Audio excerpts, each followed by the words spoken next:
1 Samuel, capítulo de número 1, versículo de número 10 diz: ela, pois, com amargura de alma, orou ao Senhor e chorou abundantemente. Verso 13 diz: Ana no seu coração falava, porém os seus lábios apenas moviam-se, não saía som, pelo que Eli pensou que ela estava embriagada. Deus responde orações. Nosso Deus é um Deus que ouve e um Deus que responde. A oração é uma chave que nos transporta da terra e nos leva para um andar próximo do céu. É basicamente uma experiência de contato com um eterno sobrenatural. Quem ora tem perspectivas diferentes de realidades semelhantes, porque a oração muda a nossa vida. Oração nos aproxima de Jesus, oração atrai o coração de Jesus para nós e a vida muda a partir da hora que o Senhor responde a gente. A pergunta, claro, é: Deus responde? Tem muita gente que crê que não. Tem gente que diz que o céu está de bronze. Quantas vezes eu já ouvi isso? Eu oro e Deus não atende a minha oração. Eu nunca trouxe algo para o púlpito ou para uma gravação, senão a minha Bíblia. Mas hoje eu trouxe um caderno. Esse aqui é o caderno de oração da minha mãe.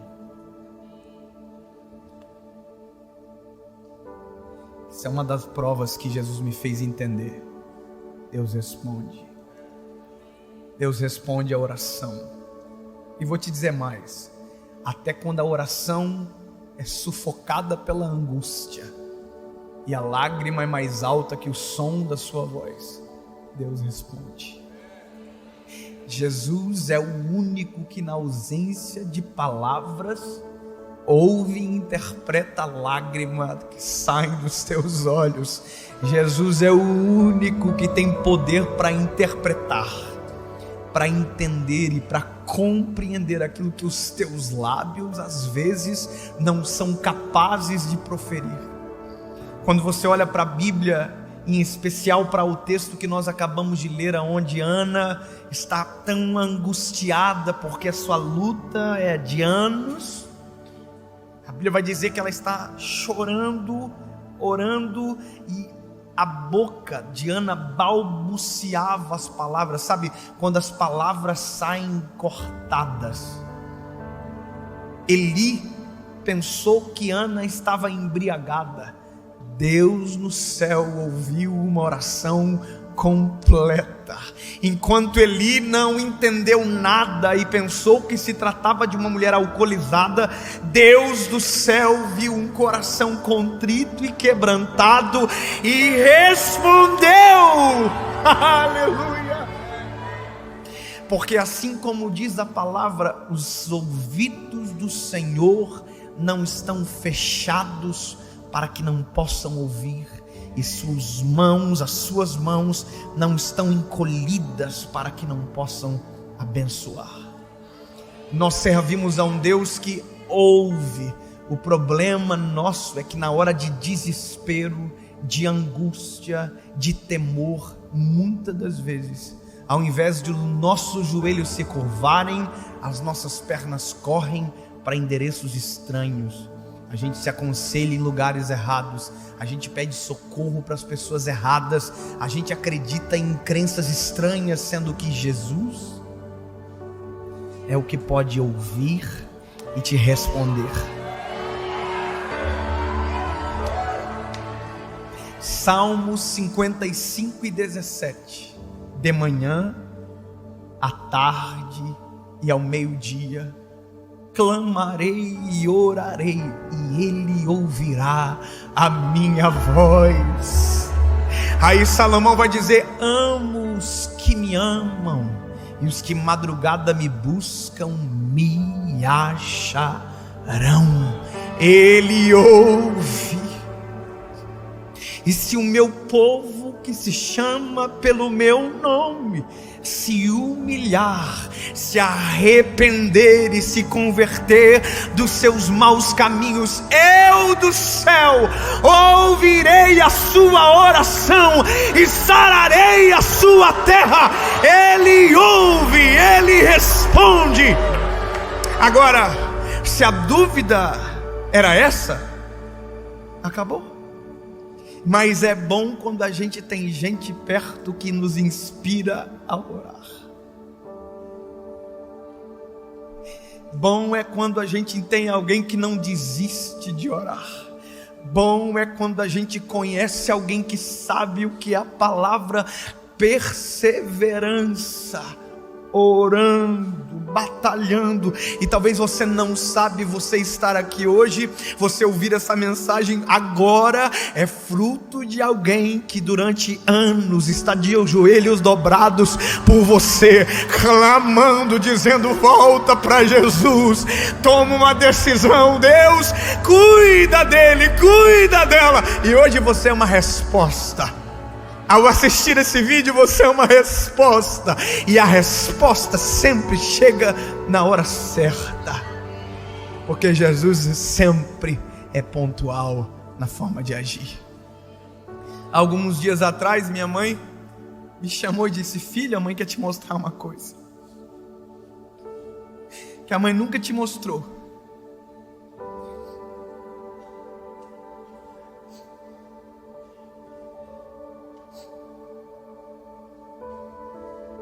Dia 29 de março de 2009, vou ler algo para você. Querido Jesus, quero de todo o meu coração te adorar, te louvar, pois o Senhor merece todo louvor e adoração. Olha para o meu filho, Jesus.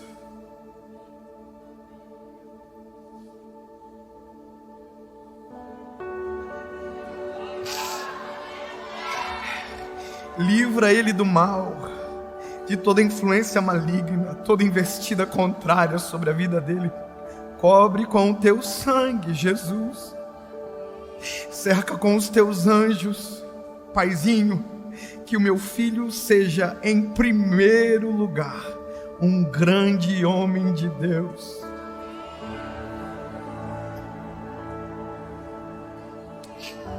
Que o Senhor seja prioridade na vida dele. Senhor, o meu filho quer trabalhar em um banco. Tu sabes do coração dele. Tu sabes, Senhor, que o horário é bom. É 6 horas de trabalho. Tem um salário bom, benefícios. Jesus, o Senhor é muito bom. Faça a tua vontade na vida do meu filho. Seja o Senhor da vida dele. Guie os passos, dirija a sua vida. Dá um coração puro, sem orgulho. Um coração humilde, bondoso, generoso. Livra da fornicação.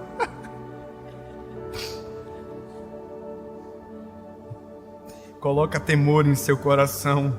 Abençoa o namoro dele. Faça a tua vontade na vida dos dois. Dá recurso para ele pagar a faculdade. Dá recurso para Paula. Jesus, a Paula é como se fosse a minha filha. Eu amo ela, Senhor. Cuida dela. Tá bom, né? Aí mamãe orou. Dia 29 de março de 2009. Dia 23 de abril de 2009 eu tive encontro com Jesus.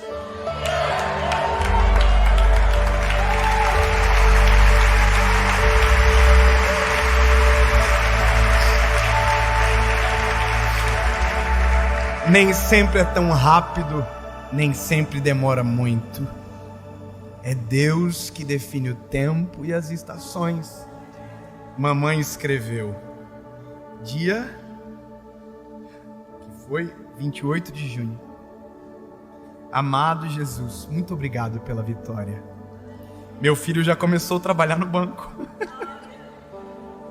No dia 5 de setembro, dia 5 de junho. Muito obrigado, Jesus. Tudo é para a honra e glória do teu nome. E Jesus, para a honra e glória do teu nome. Dia 28 de junho, meu filho batizou nas águas. Fiquei muito feliz. Te amo, Jesus. Tem muito mais aqui. Ele responde. Glória a Deus pela vida de mulheres de oração que não desistem da nossa vida.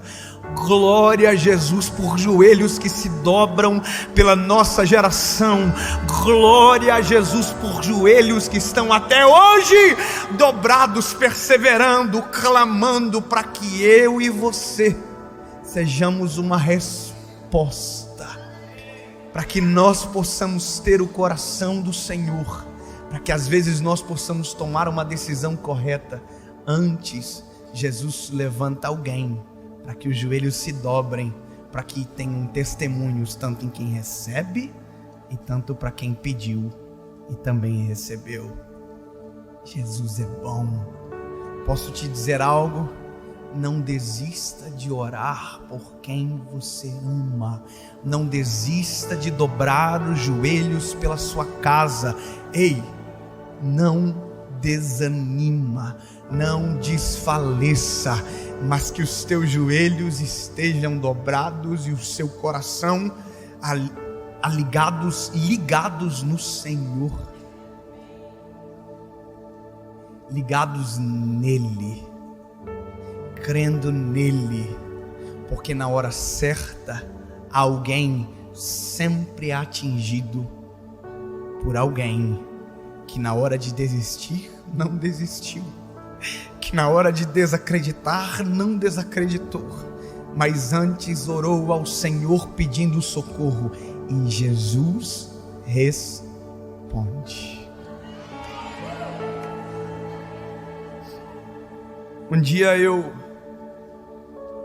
depois de tanto ser cobrado pela minha mãe, fui orar na igreja aquela hora. Minha mãe, em alguns momentos, ela tira semanas de oração, de jejum. E nessa era uma semana que a minha mãe estava orando todos os dias, 8 horas da manhã, na igreja dela.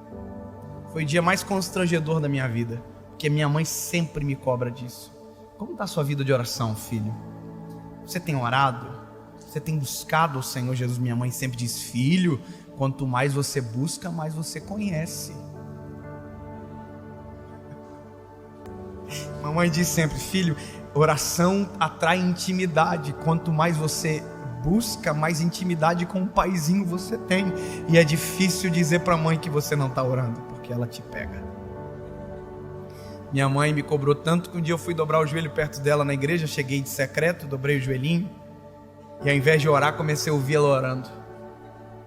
Nossa, que vergonha. Minha mãe orou 30 minutos só por mim e pela minha esposa, e eu não consegui abrir a minha boca. Mas naquele dia eu tomei vergonha na cara. Eu aprendi, e minha mãe não precisa mais falar sobre oração, porque ela deu uma aula de realidade. E o dia que eu descobri esse caderno, ela me deu uma aula de resposta. Clama a mim, e eu responder-te-ei, e anunciar-te-ei coisas grandes e ocultas que ninguém sabe. Que a resposta? Ora.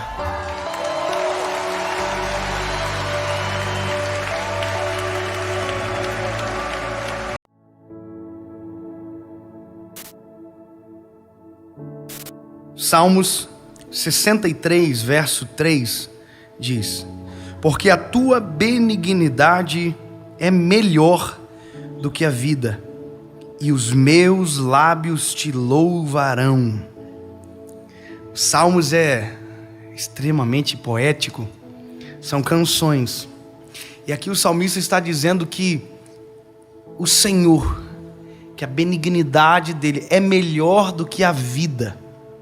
Ele está dizendo: olha, o Senhor é melhor do que tudo aquilo que eu conheço. O Senhor é melhor do que qualquer coisa, e por isso os meus lábios te louvarão. Ele associa esse elogio dizendo, olha, e é por isso que os meus lábios te louvarão. Ele está dizendo, olha, se eu sei disso, a minha atitude é correspondente àquilo que eu sei. Porque você já viu que hoje nós somos a geração da turma que diz que Jesus é top, né? Jesus é lindo, Jesus é maravilhoso, mas os lábios não exaltam. Jesus é lindo, não, mas os lábios, a vida não correspondem. Porque o salmista está dizendo, é melhor do que a vida. Tem gente que encara Jesus como uma filosofia. Então, se Jesus é uma filosofia, eu enquadro na filosofia, porque filosofia é algo extremamente subjetivo, tudo aquilo que eu quero.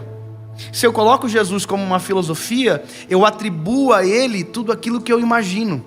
E aí nós ouvimos as máximas, né, de gente que diz que Deus está em tudo, que Jesus é tudo, mas não tudo de tudo, tudo de coisas.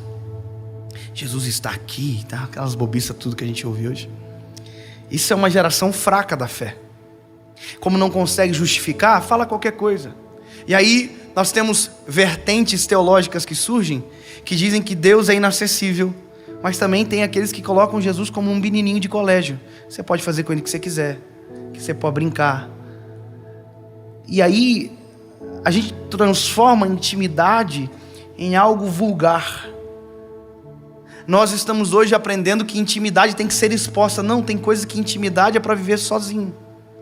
Intimidade é isso, intimidade é coisas sozinhas, intimidade. Só eu e você sabemos. Íntimo. E aí, por isso que essa palavra do salmista provoca a nossa geração. Porque ele vai dizer, é melhor do que a vida. É melhor, é muito melhor do que a vida.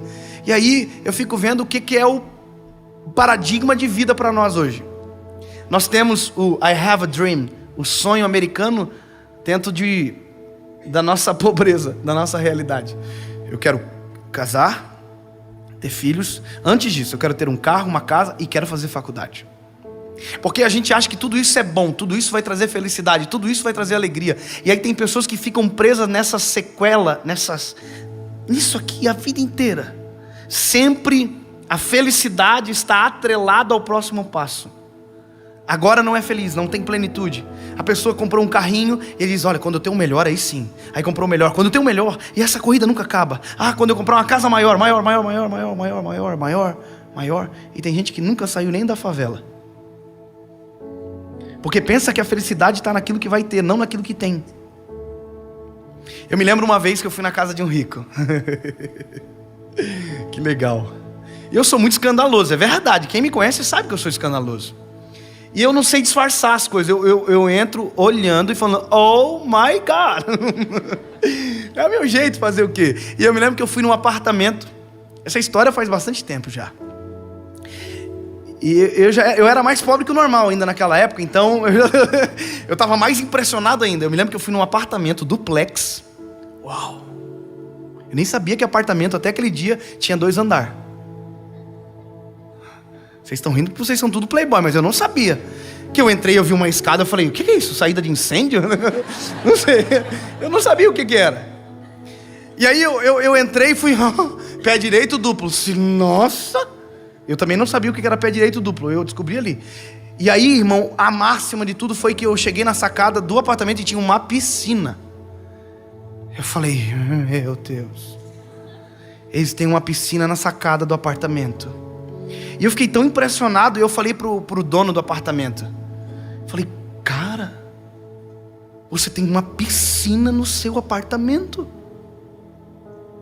Ele olhou pra mim, ele viu que eu tava muito empolgado. Ele falou, ih, cara, faz uns 2 anos que eu não entro aí. Eu respondi ele, se fosse eu ia morar aí dentro. E aí, ele disse, eu vou te explicar uma coisa, Dave. Eu falei, fale. Ele diz, eu sonhava com esse imóvel aqui. Eu sonhei com essa piscina, eu sonhei com tudo isso aqui. E eu conquistei. E agora perdeu a graça. Eu falei, como assim perdeu a graça? Claro, faz 2 anos que eu não entro na piscina. Antes eu também vivia dentro dela. E não importa quão caro seja, depois que você tem, perde a graça. Não importa quão grande seja a conquista. Perto da minha cidade, em Jurerê Internacional, as Ferraris pegam um pó na rua, mas já tiveram debaixo de capas, com certeza.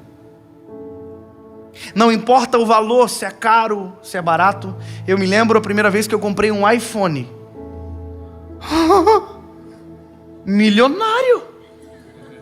Eu nunca tinha tido um celular bom. Fui pregar nos Estados Unidos. Quando eu cheguei nos Estados Unidos, que eu fui na loja da Apple, eu olhei aquela loja e falei: eu sou 0,2% do mundo. Me achando, né? Comprei o iPhone, coloquei junto ao corpo e saí na rua.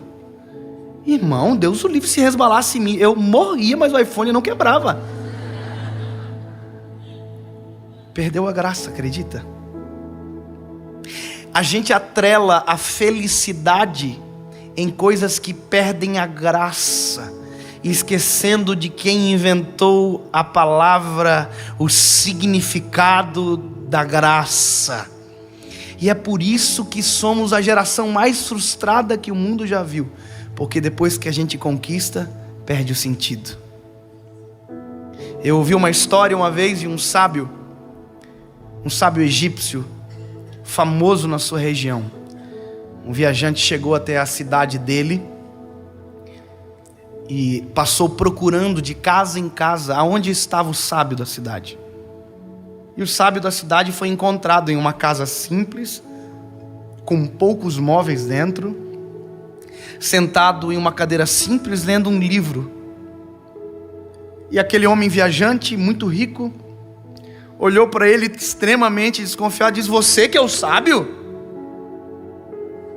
E ele disse: olha, as pessoas me colocaram nessa posição, mas você é sábio. Aonde estão as suas riquezas? Aonde estão os seus carros? Aonde estão as suas mobílias chiques? Aonde é o seu palácio? Aí o sábio olhou para ele e disse: e aonde estão as suas riquezas? Aonde estão os seus palácios? Aonde estão os seus carros? E o viajante disse: olha, eu só estou de passagem aqui. O sábio olhou para ele e disse: pois é, eu também. Nós estamos de passagem aqui. E conforme diz Tiago, a nossa vida é um vapor que aparece e logo desaparece. Se você focar naquilo que vai perder a graça, se prepara para viver uma vida sem graça. Mas se você entender o que não perde a graça, se prepara para ter uma vida cheia de graça. Aí você vai chegar no que o salmista disse: o teu amor, a tua benignidade é melhor do que a vida. Você vai entrar no carro mais caro e vai dizer: conheço algo melhor do que isso. Você vai entrar numa mansão mais suntuosa, você vai dizer: eu conheço algo melhor do que isso. E ninguém vai entender, mas os seus lábios exaltarão ao Senhor, porque você descobriu que só nele, só nele, só nele eu conheço pessoas felizes que não têm um centavo, e conheço pessoas depressivas milionárias. Sabe o que isso me diz? Encontre o significado para ser feliz, e então seja. Está na palavra: o teu amor é melhor. A tua benignidade, a tua graça, a tua presença, o teu sacrifício, a tua vida, aquilo que o Senhor fez por mim é melhor do que tudo que eu conheço, é melhor do que tudo que eu sei, e é por isso que os meus lábios te exaltarão. Aleluia.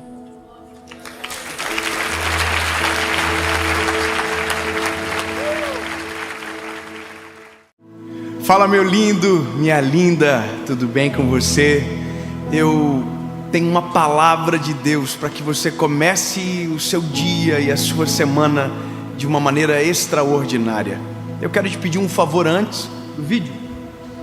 Se você ainda não é inscrito no canal, se inscreva, é bem rápido, dá uma olhadinha aí se você ainda não é inscrito. Isso, se você ainda não é, se inscreva, ative o sininho. Toda segunda-feira, 7 horas da manhã, tem uma palavra de Deus para você aqui. E claro, curte o vídeo, comenta, manda para todo mundo que você puder. Isso ajuda a mensagem a ir ainda mais longe. E no fim, é isso que importa. É tudo sobre Jesus. E o nome dele é glorificado e vidas são transformadas. Vamos pro vídeo?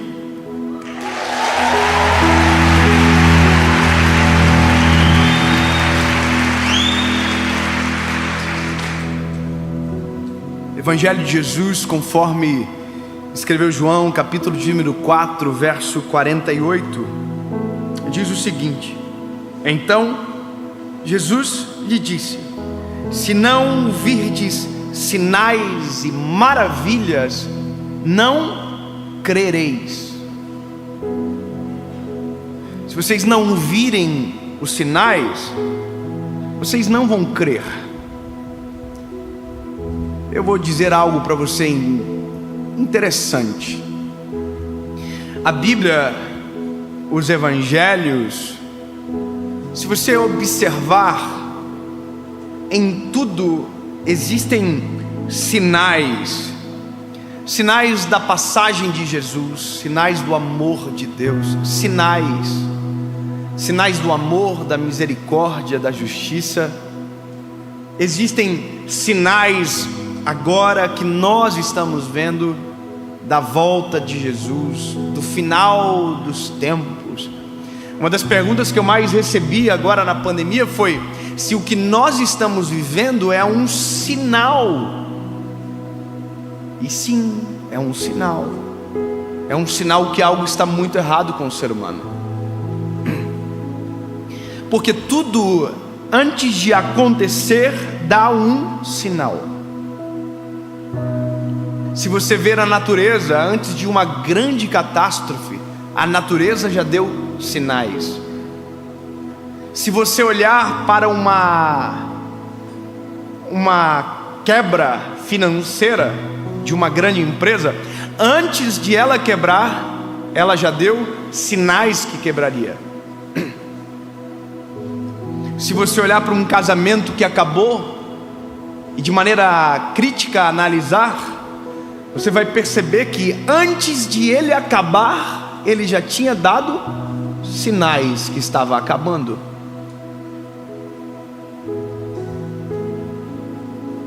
Ou seja, tudo, se nós olharmos de maneira dissertiva ou com discernimento, nós vamos encontrar e identificar sinais. Essa mensagem é interessante. Eu estava num dia conversando com um amigo meu e ele me falou uma coisa que me chamou muita atenção e que me fez refletir e caminhar até aqui, nessa palavra. Ele disse: David, eu estava descendo a serra, voltando para casa, quando de repente acendeu uma luz no painel do meu carro. Uma luz laranja. Essa luz acendeu. E eu não entendo nada de mecânica, mas eu sabia que alguma coisa estava errada. E aí ele disse: no centro do painel apareceu uma mensagem: a sua velocidade será reduzida a 80 km por hora para preservar o motor do veículo. E foi isso que aconteceu. O carro baixou o giro e chegou a 80 por hora, e por mais que ele acelerasse, o carro não ia. Ou seja, o carro deu um sinal, o carro se autoprotegeu, porque o sinal é um aviso para mudar a postura. a postura foi alterada e o carro foi preservado e o motor não fundiu. Uau! Eu sei que talvez você fique assim, não, o que isso tem a ver? Eu também sou assim às vezes. A gente às vezes não observa os sinais. Eu, por exemplo, eu tinha 20 anos de idade e eu estava num momento com o Senhor Jesus muito especial. Eu estava numa campanha de oração, onde eu saía da faculdade, pegava o carro e ia para esse lugar orar, um monte de oração. E eu fazia isso durante alguns dias, e naquele dia eu saí de dentro da faculdade, entrei no meu carrinho, eu tinha um Fiat Uno 2001 na época. Eu entrei dentro do meu carrinho, liguei e fui na BR. Eu ia orar. De repente acendeu uma luz vermelha no painel. Eu devia ter ouvido, visto, percebido, prestado atenção. E eu olhei para o sinal, eu vi na verdade. E aí que está, eu vi o sinal, mas subestimei o sinal.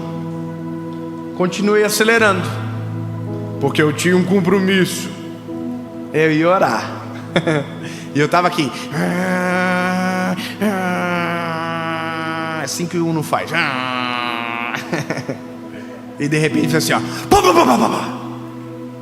Eu falei, ai meu Deus do céu, amor, mano, desligou tudo. Encostei na rodovia, o carro esfumaciando tudo, fumaça para dentro, fumaça para fora. E eu desesperado, falei, Jesus, o que eu vou fazer da minha vida agora? Fui ligar o carro não ligou mais. Aí liguei pro meu pai. Ô pai, eu tô aqui no tal lugar. O pai, me socorre, pai, o carro estragou, eu não sei o que aconteceu.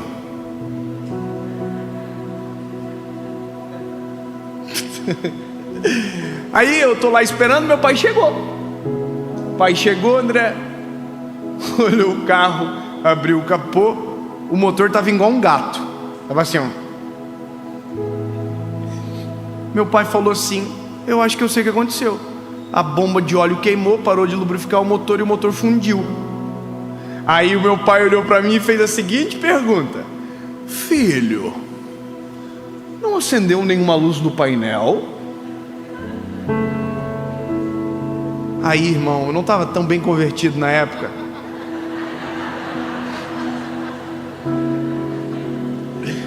Ah, sério. Eu falei, uma luz? Como assim, pai?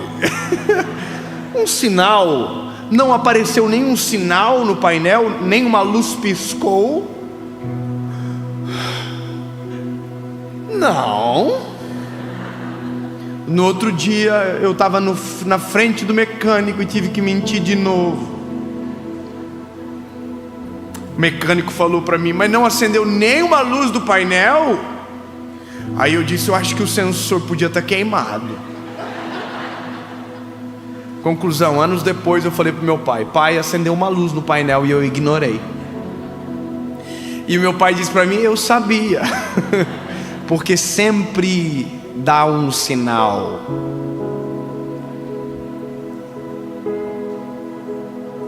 E aqui mora o centro desta mensagem. Nunca quebra de repente, nunca estraga de repente, nunca é de repente. É uma história que dá sinais, e que todas as vezes que a gente percebe um sinal que algo vai dar errado e mesmo assim a gente continua, pode ter certeza, se deu sinal de dar errado, vai dar errado. O fato de você ignorar o sinal não torna evitável a tragédia, o fracasso, o divórcio, a angústia, a decepção. Deu sinais, eu vi os sinais, mas quando escolho ignorar os sinais, eu arco com as consequências da dor que vou ter. Porque quando deveria parar, não parei. Quando deveria baixar o ritmo, não baixei. E isso é a nossa vida. E Jesus fez nós de maneira perfeita. Talvez você não percebe, mas nós somos tão perfeitos que o nosso corpo nos dá sinais. É tão absurdo que o nosso corpo dá sinais de maneira constante sobre a nossa saúde, sobre nós o tempo todo. Quer ver uma coisa? Quem aqui já ficou ansioso? Olha, quem? Sério? Seres humanos. Você já sentiu o coração apertar? O nosso corpo dá sinais. Isso é um sinal. Você já ficou apaixonado? Quem aqui? Eu vivo apaixonado, irmão. Mas eu tive cenas assim, sabe? Quando eu vi a minha esposa pela primeira vez. Eu me lembro que eu cheguei em casa e falei para minha mãe: mãe, eu conheci a mulher que eu vou casar hoje. Minha mãe quase morreu. Eu tinha 16 anos. Mas sabe o que aconteceu quando eu vi a minha esposa? Meu coração fez assim, ó. Acelerou. E eu senti o peito assim, sinais. Você já ficou muito triste? Uma lágrima correu no rosto? Isso tudo é sinal. Só que existem sinais no momento e existem sinais que antecedem. E aqui é a questão importante. Assim como a nossa vida física dá sinais, nosso espiritual também. Assim como o nosso espiritual dá sinais, na nossa vida conjugal, nossos amigos também dão sinais. Nós precisamos ter a sensibilidade espiritual para olhar e identificar os sinais e tomar posturas diferentes antes que o pior aconteça. Eu vou falar uma coisa para você: na vida espiritual é muito fácil descobrir os sinais que algo está errado. Olhe para você, examine você. Se você examinar você, você vai encontrar sinais e vai ter posturas novas para tomar. Quer ver? Olha para você. Antes eu tinha prazer, eu orava todos os dias, eu acordava de manhã e eu sentia a presença do Espírito Santo, eu ia feliz trabalhar. E agora de repente eu não tenho mais o mesmo prazer.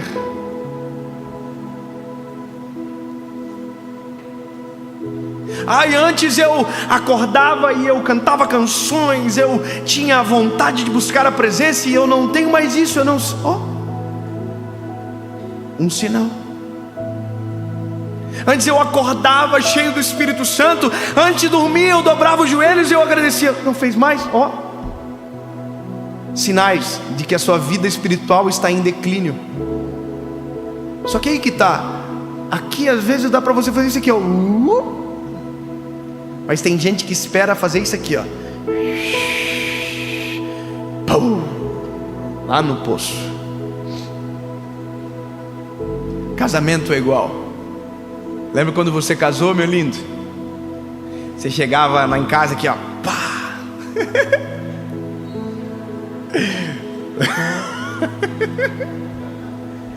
Vocês não? Oh, maravilhosa!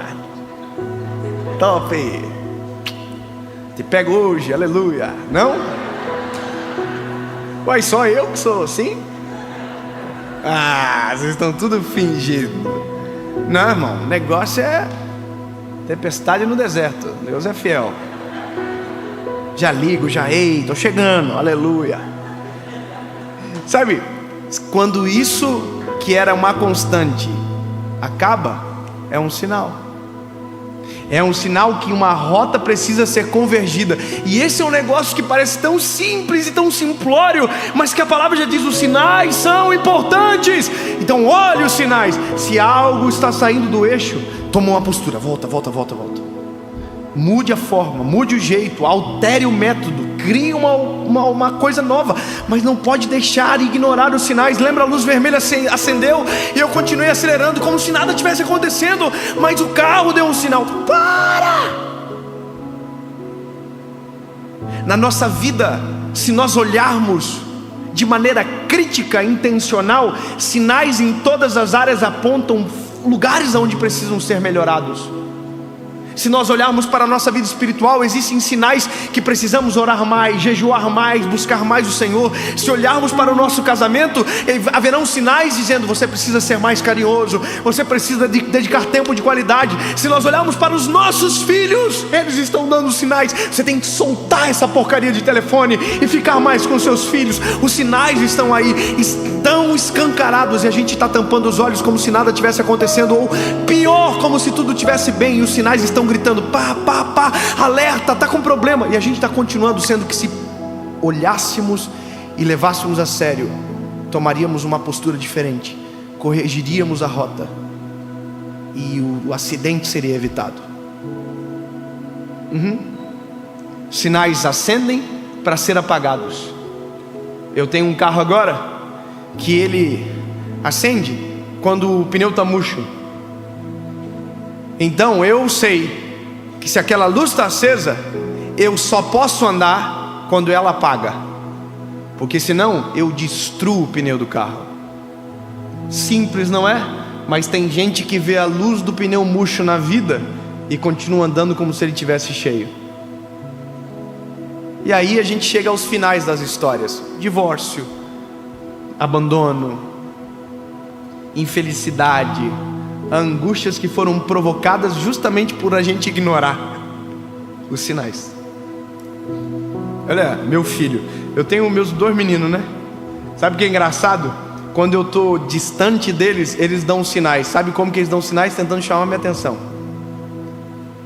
Um passa a perna no outro, puxa o cabelo do outro, e na verdade eles se amam, mas só estão dando sinais que eu não estou olhando para eles. Aí eu tenho que parar tudo e falar: o que vocês estão acontecendo? Vocês estão brigando? Parece que vocês não se amam. Que a gente, todo pai é dramático, mas na verdade não é nada disso. Eles só queriam que eu fizesse aqui, ó, olhasse para eles. Aí eu paro tudo, sento com eles e a vida fica a coisa mais linda do mundo. Mas eu também tenho a opção de ignorar. Sabe, no casamento, se eu não cuidar, se a gente não observar, os sinais acendem e a gente... Eu queria escancarar melhor isso aqui. O problema é se alguém vê depois muito novinho. Jesus, como que eu falo para não ficar ruim? Sabe aquele negócio que o marido faz com a mulher?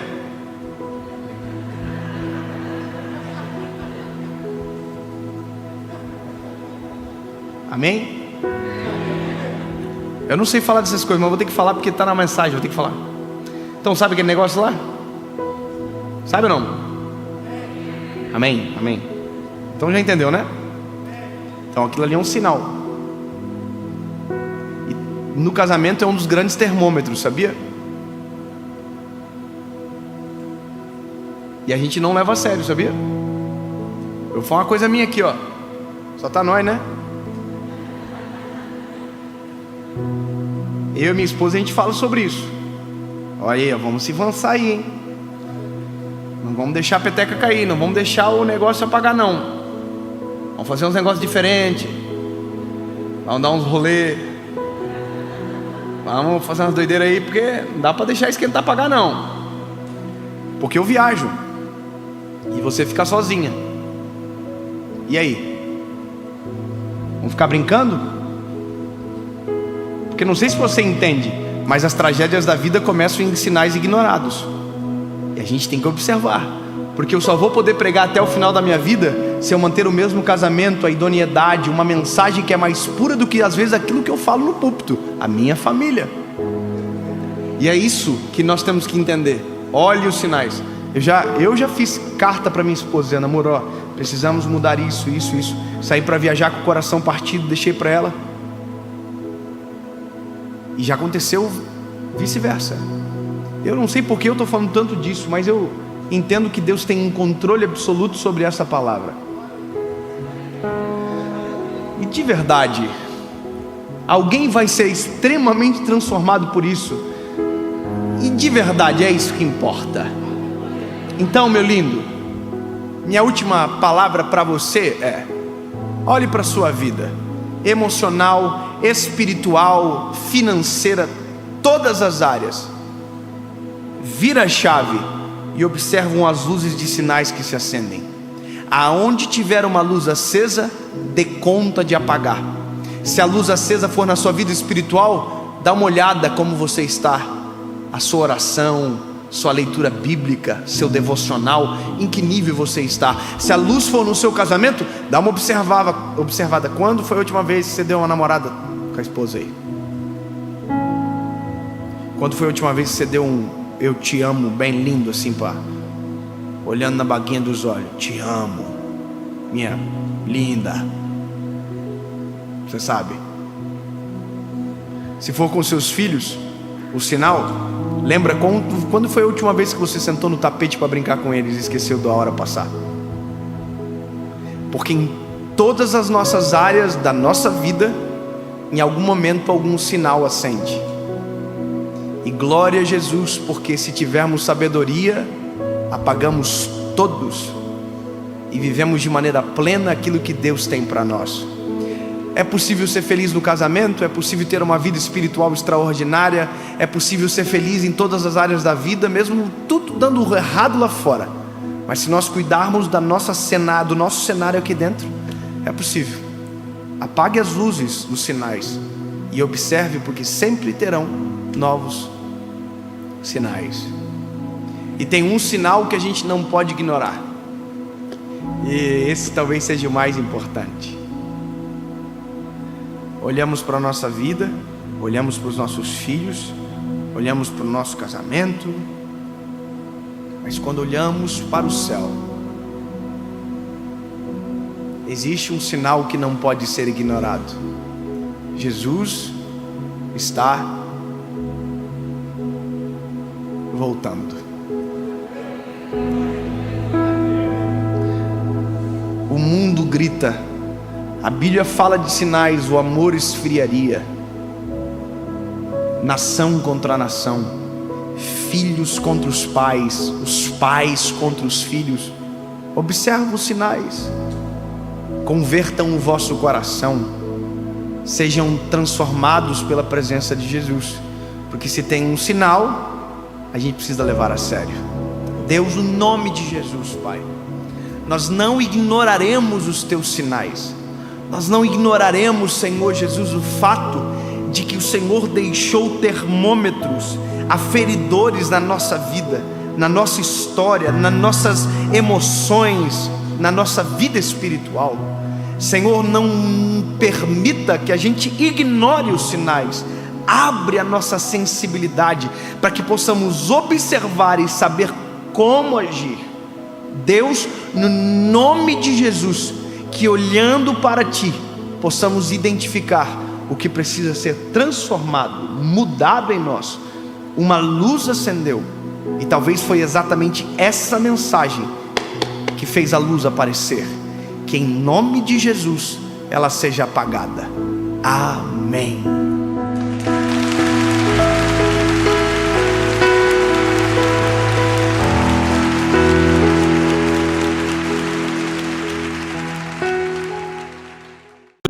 Fala, meu lindo, minha linda.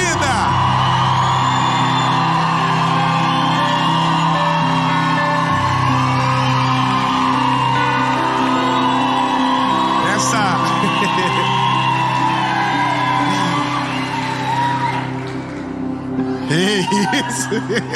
Eu não consigo amadurecer com vocês assim, gente. Ó, essa é. Vou levar vocês juntos. Você vai ser contratada pela série. Ó, eu vou falar uma coisa. Se eu for na sua cidade em 2023 pra gravar a série, você vê essa galera aqui, ó. Entendeu? Vamos começar. É a terceira mensagem da série Boas Notícias. E eu quero te pedir um favor muito importante. Uma coisa assim que...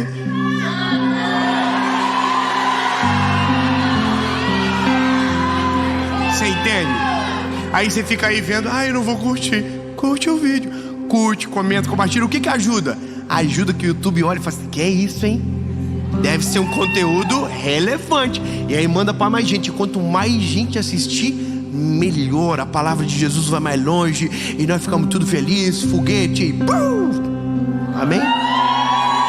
Se inscreve no canal rapidinho. Se inscreve, se não se inscreveu, se inscreve, é coisa rápida. E toda segunda-feira, sem falhar, 7 horas da manhã, tem uma palavra de Jesus pra você aqui no nosso canal. E se Deus quiser, 2023 nós chegamos em 10 milhões. Sério? Você já pensou? Que maneiro! 10 milhões de pessoas. Falam assim, nossa, 10 milhões de pessoas assistem a pregação. Sabe quantas pessoas viram esse ano que passou a mensagem? Mais de 500 milhões de vezes uma palavra foi assistida. Meu Deus, irmão, que é isso? Com 10 milhões eu vou arregaçar. Vamos pra mensagem, bora? Porque o tema é um pouquinho mais pesado. Quando a vida dói. 2 Samuel, capítulo 5, versículo de número 4, diz o seguinte: Davi tinha 30 anos de idade quando começou a reinar, e reinou por 40 anos. Isso aqui é o marco de início de uma promessa de Deus sobre um garoto que, quando tinha seus 15, 16 anos, mais ou menos, ou até um pouquinho menos, 14 anos, recebeu uma promessa que ele seria o rei de Israel. E isso é o estandarte da história, sabe? Quando tudo aquilo que era promessa se torna realidade. E essa é a melhor fase de alguém. É onde a gente se alegra muito, porque teve espera, teve dor, teve dificuldade, e de repente acontece, uau! E a gente celebra. Mas acontece que existe uma distância entre isso e o início. E eu sei que você já vai dizer, vai falar sobre processo de novo. Mas de uma perspectiva nova. Sabe o que é o gostoso da palavra, da Bíblia? É porque ela se renova a cada manhã. A palavra, ela se renova. Você lê um texto hoje, aprende algo, vê no outro dia outra lição, e as perspectivas de análise se transformam de acordo com tua maturidade, tua caminhada, tua experiência. Se você falar com alguém que teve uma vida muito fácil, ele olha para isso assim, nada a ver. Agora fala com alguém que para chegar onde chegou sofreu demais, ele vai dizer assim, tá vendo aí, vale a pena. Ou seja, de acordo com a história, é uma análise sobre o que houve. E eu vou te falar, lindo, isso aqui já foi para mim muito obscuro, no sentido de que entender na sua totalidade ainda é difícil, mas hoje já é muito mais claro. Já começo a ver os processos que vivi e que não entendia que eram processos, e que reclamei inclusive, e que hoje agradeço por todos eles. Porque tem um dia que a vida dói muito e que você não consegue conectar a dor a uma razão.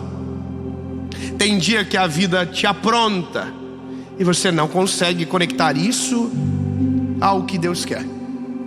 E isso é o que a gente chama de dor. A vida dói.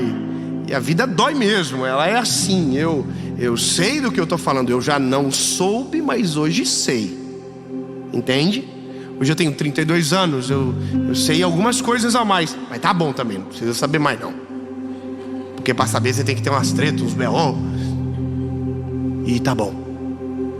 Mas eu sei que no fim, a caminhada, ela te apresenta desafios novos, que vai precisar que você aprenda coisas diferentes. E é nesses caminhos novos de coisas diferentes que mensagens como essa mudam. Sabe, é nisso que as coisas mudam. E, por exemplo, eu hoje tô com 32, né? E eu tive meu encontro com Jesus com 19 anos de idade. E eu contava de uma forma o testemunho. Hoje eu já conto de uma maneira muito diferente. Por quê? Porque já entendi coisas que antes eram obscuras, que hoje estão claras. Tanto é que quando eu tive o encontro com Jesus, eu chamava de o pior dia da minha vida. Que absurdo. Aquele, na verdade, foi o melhor dia da minha vida. Só que foi a consequência do pior dia da minha vida. O dia que a vida mais doeu foi o dia que eu mais aprendi. O dia que mais deu errado foi o dia que mais deu certo. Só que eu só sei isso agora, porque passou o tempo, as estações. E hoje eu olho para trás e digo: entendi. Sacou? Então eu vou contar algo para você que norteou essa experiência. Eu sei que você sabe sobre Davi. Vou só refrescar a tua memória. Lembra de Davi? Garotinho, menino segundo o coração de Deus. Lembra, tá no campo cuidando das ovelhas para o seu pai. Samuel vai à casa de Jessé. Todos os filhos estão lá, menos um. O nome dele é Davi, porque está no campo trabalhando. Então mandam chamar Davi. Davi chega em casa. Ele é o menor, o mais improvável, mas já tinha vivido coisas extraordinárias no campo, processos. Já tinha derrotado o urso, tinha derrotado o leão, e agora tinha uma palavra sobre ele: você vai ser o rei de Israel. Uau, lindo, maravilhoso, top. Voltou para o pasto. Não se tornou rei, não colocaram uma coroa na cabeça dele. Pelo contrário, demorou mais de 15 anos para acontecer.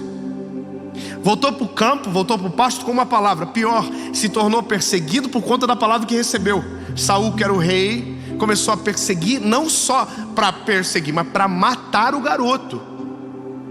Então a vida do Davi, depois da promessa, virou um inferno. Oh, que loucura! Ele estava vivendo tudo certo. Já tinha dado um pau no urso, tinha dado um pau no leão. Podia colocar no Facebook e ia bombar.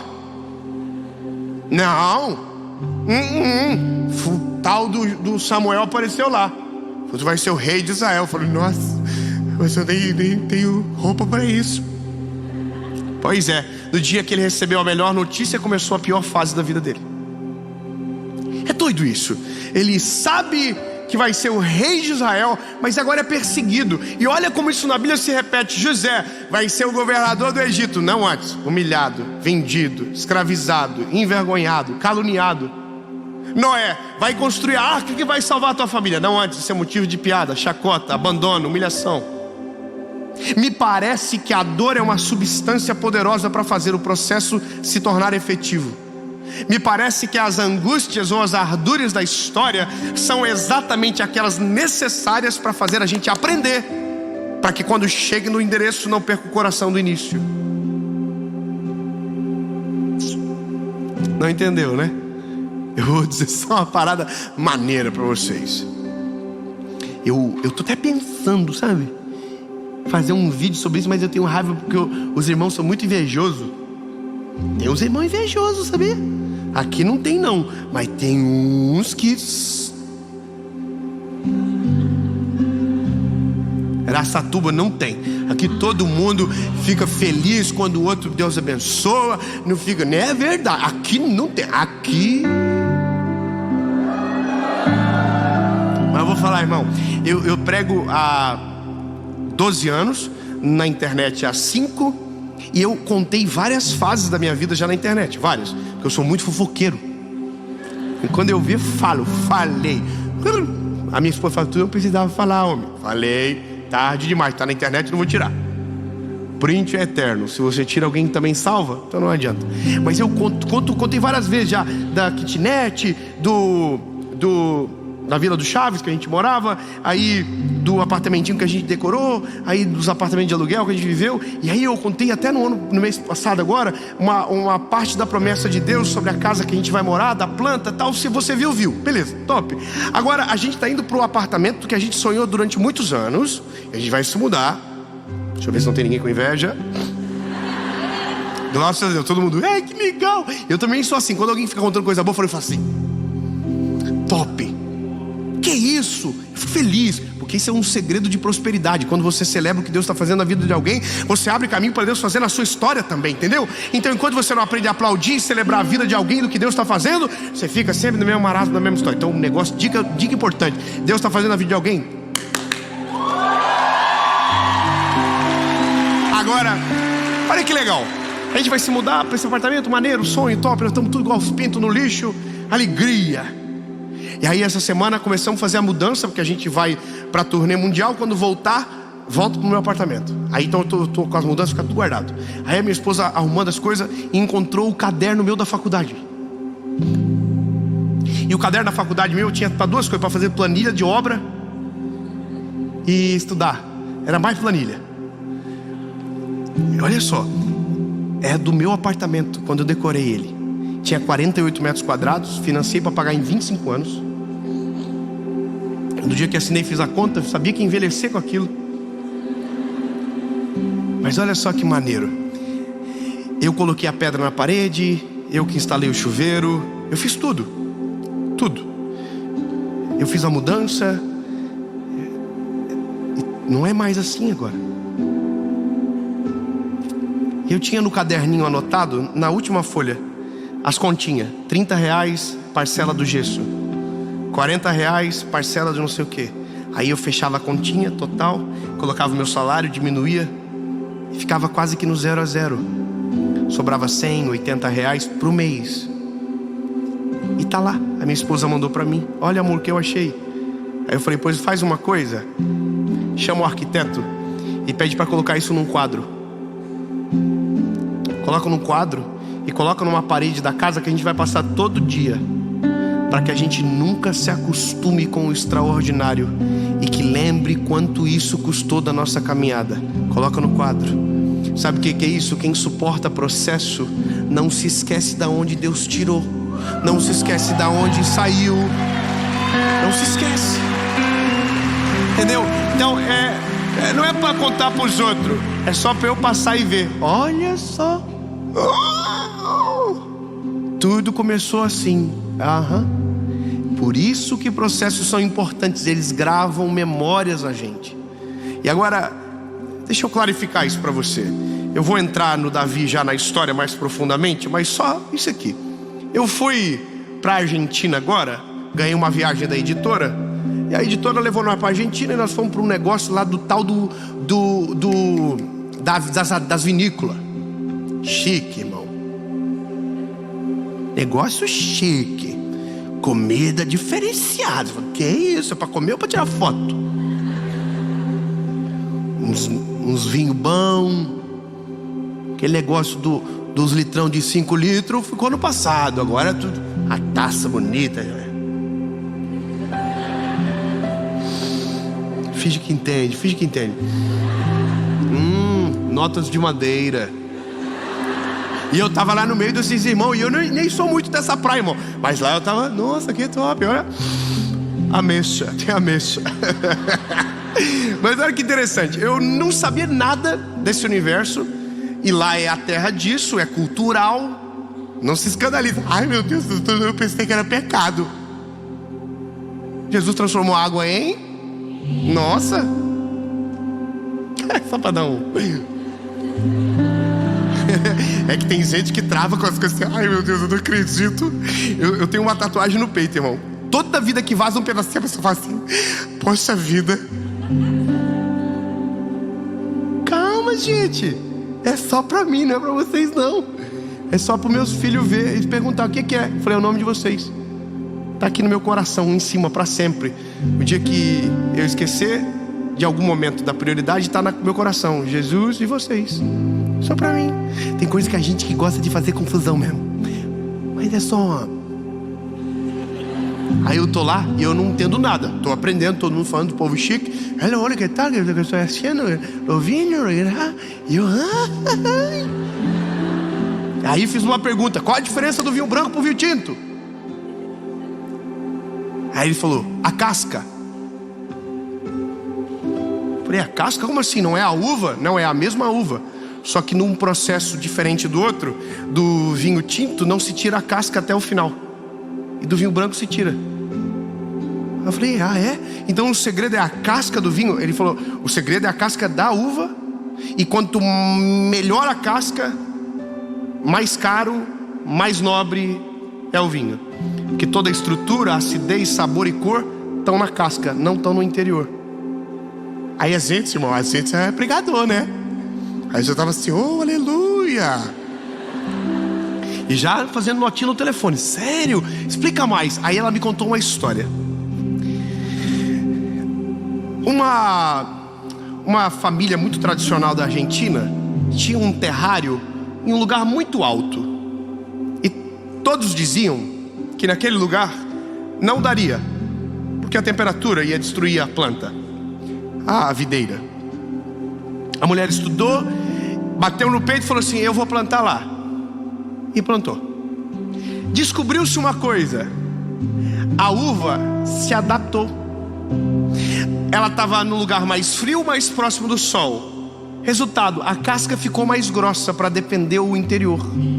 Quanto mais grossa a casca, lembra, mais nobre, complexo, requintado é a estrutura, o sabor e a acidez. Logo, quanto maior o sofrimento da uva, maior o seu valor. Oh, Jesus, não é só eu que estava no manto lá, tinha até mais gente. Tava todo mundo, olha, deixa eu experimentar. Eu tô assim: oh, Jesus, fala mais. E aí eu fui fazendo pergunta e descobri mais uma coisa. Isso é simples, mas o que eu descobri é mais complexo. O simples é: a uva tem um preço, o vinho tem outro preço. É a mesma fruta, só que com processos diferentes. Você tem um valor antes de viver o processo, e você tem um valor totalmente diferente depois do processo. O processo que para muitos desvaloriza, na presença de Deus traz o valor necessário. Quando nós nos colocamos nas mãos do Senhor, o nosso valor se altera à medida do momento que Ele começa a mover e mexer dentro de nós.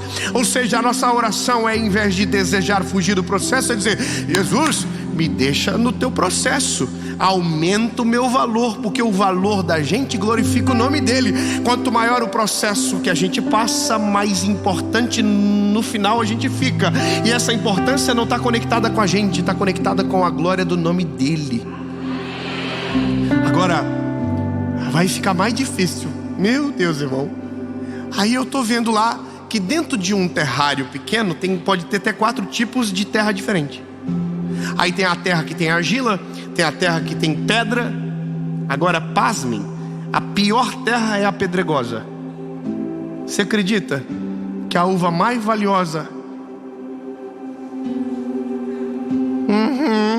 Eu já tô assim: ô Jesus, eu tô brincando, eu não quero nada desse negócio. Eu quero Disneyland, eu quero paz, felicidade. E aí o processo está dizendo: quanto mais difícil for o entorno, quanto mais difícil for a estação, quanto mais difícil for o teu externo, quanto mais difícil, em algum momento, se isso estiver conectado com o teu propósito, pode viver o processo de maneira plena e eficaz. Pode doer agora, mas lá na frente vai ser o teu maior testemunho. Eu vou melhorar.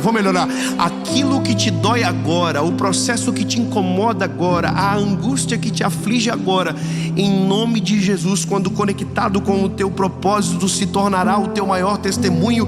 Tua dor se transformará na tua maior alegria, tua frustração se tornará na tua maior festa, porque tudo aquilo que está conectado com o processo só tem um motivo: aumentar o seu valor.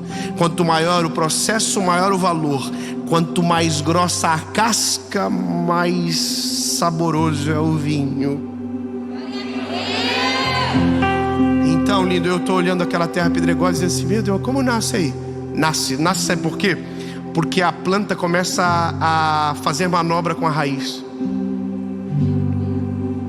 Quanto maior manobras com a raiz ela faz, pequena em cima ela fica. Olha que estranho, ela não vinga. Você olha e ela não vinga, ela não cresce como a outra, mas o fruto que ela dá é melhor da que cresceu muito. Até o André tá junto. Tá vendo, André? A gente se impressiona muito com aquilo que os nossos olhos enxergam, sendo que o que Deus mais faz é com aquilo que ninguém vê. Você olha para a arvorezinha da videira pequenininha e fala assim: ó, não vingou. Come da uva dela então. Você está vendo? A gente olha para um que cresceu muito e esquece que o segredo não é o que sai para fora, é o que entra para dentro. É a raiz. Aí você diz assim: nossa, dispensa. O Senhor fala assim: O melhor vinho sai daqui. Termino dizendo de maneira clara e óbvia para você algo que para mim fez sentido agora, só agora. É óbvio que ninguém acorda um belo dia de manhã, dobra o joelho e diz: Jesus, por favor, Senhor, eu quero sofrer. Não é verdade? Olha, Jesus, eu queria um processo assim sinistro, queria tretas. Jesus, eu quero ser aquele vinhozinho, daquela uva pequenininha, cascadinha da pedra da pedregosa. A gente quer vida boa. Mas lindo, tem coisas que a gente escolhe, tem coisas que nos escolhe. Ai, deixa eu dar uma notícia pra você. Não é você que escolhe o processo, bebê. É o processo que escolhe você. A uva não escolhe onde quer ser plantada. É o dono da videira, da vinha, que decide onde coloca a semente. Não é a videira que escolhe dar fruto. É o trabalho do viticultor que faz o fruto aparecer. Lindo, você nasceu para dar fruto. Você vai dar fruto querendo ou não. O pau vai torar em volta de você. E quando você menos perceber, vai acontecer.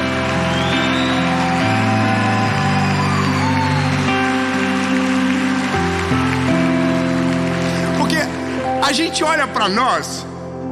É verdade. A gente olha pra gente no espelho. Nós nos olhamos no espelho e a gente não consegue ver o fruto do que a gente está passando. A gente olha para os cenários de angústia e às vezes parece que esse filme não tem o final. A gente olha para os vales que caminhamos e parece que aquilo não leva a lugar nenhum. Então na nossa cabeça algo diz: não vai dar nada certo, isso não vai dar fruto, o terreno tem pedra demais, o clima não é o ideal. Mas lindo, se o dono da vinha plantou você, ele não vai aceitar perder nem a pau. O clima pode ser o pior, o solo pode ser difícil, mas se o dono da videira te plantou ali, você vai dar fruto na estação certa. Alguém vai olhar e vai dizer: não tem como, até o dia que o fruto vir para fora e todo o processo fizer sentido e alguém experimentar do fruto da videira e dizer: tem algo diferente. E aí é você que vai responder: o meu processo também não foi normal. E é nesse dia que o fruto sai para fora e você experimenta disso, que você vai olhar para o processo e vai dizer: entendi, era isso. Hoje eu olho para o garoto de 19 anos que aceitou Jesus, que passou por todos os perrengues e perrengues que não entendia. Hoje eu olho e diz: entendi, é porque agora eu estou em Araçatuba. Se eu não passasse pelos vales, essa montanha seria impossível de escalar. Entendeu? Feche os olhinhos. Jesus, oh príncipe maravilhoso e cheio de suspense para trabalhar. O Senhor faz umas coisas que a gente não entende, permite coisas e estações que a gente não consegue compreender, até o dia que o processo acaba e a realidade do fruto vem afora. Jesus, eu sei que é difícil, mas os teus processos são necessários. O teu nome é glorificado. A paz que excede todo entendimento invade o nosso coração, acalma nossa alma, o nosso espírito. E no fim, aquilo que rejeitávamos hoje é o nosso maior motivo de alegria, porque todo processo tem início, meio e fim. E quando o fim chega, podemos chamar isso do nosso início de propósito para a glória do teu nome. Em nome de Jesus.